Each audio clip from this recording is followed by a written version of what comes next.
రంగారెడ్డి జిల్లాలో పాదయాత్ర చేస్తున్న జగన్ సోదరి షర్మిలకు సంఘీభావం ప్రకటించడానికి వందలాది మంది నేతలు వస్తున్నారు. షర్మిల పాదయాత్రలో పాల్గొని మరో ప్రజా ప్రస్థానానికి మద్దతు తెలుపుతున్నారు. షర్మిల పాదయాత్రకు చంద్రబాబు పాదయాత్రకు చాలా తేడా ఉందని, టీడీపీ అధినేత పాదయాత్రను ప్రజలు నమ్మడం లేదని చెప్పారు వైఎస్సార్ కాంగ్రెస్ నేతలు.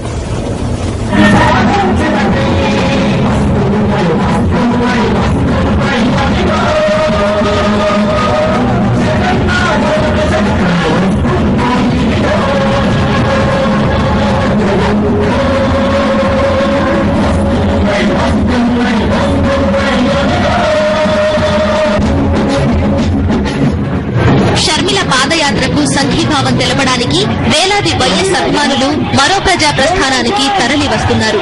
షర్మిల పాదయాత్ర రాష్ట్ర రాజకీయాలను మార్చేస్తుందని వారంటున్నారు. కార్యకర్తలంతా కూడా మేము షర్మిల గారిని కలవాలి, మనమంతా కూడా ఘనస్వాగతం చేద్దాం. మన జిల్లాకు వచ్చినప్పుడు ఆమెకు ఆతిథ్యం ఇవ్వాలన్న పెద్ద ఎత్తున ఇక్కడికి తరలి రావడం జరిగింది. చంద్రబాబుకు వేరే పథకాలు చెప్పే తెలియలేదు, అన్ని అబద్దాలు చెప్తా ఉంటాడు. షర్మిలమ్మ గారు చెప్తా, ఆయన నిజం చెప్తా ఆయన నెత్తి వెళ్ళిపోతుంది.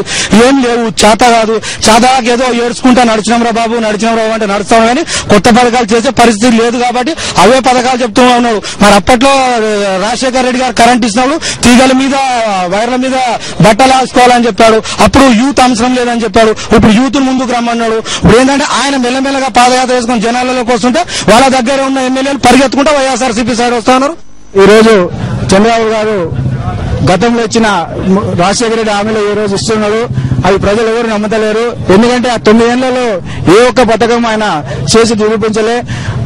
అప్పుడు ఏదైతే విద్యుత్ ఫ్రీగా ఇస్తా అంటే అది ఎవరు నమ్మొద్దు, బట్టలు ఆవిష్కరణ పరిస్థితి వస్తుందని చెప్పిండు. పాదయాత్రకు వచ్చే ప్రతి ఒక్కరూ వైఎస్ పథకాలను గుర్తు చేసుకుంటున్నారని వైఎస్సార్ కాంగ్రెస్ నేతలు చెబుతున్నారు.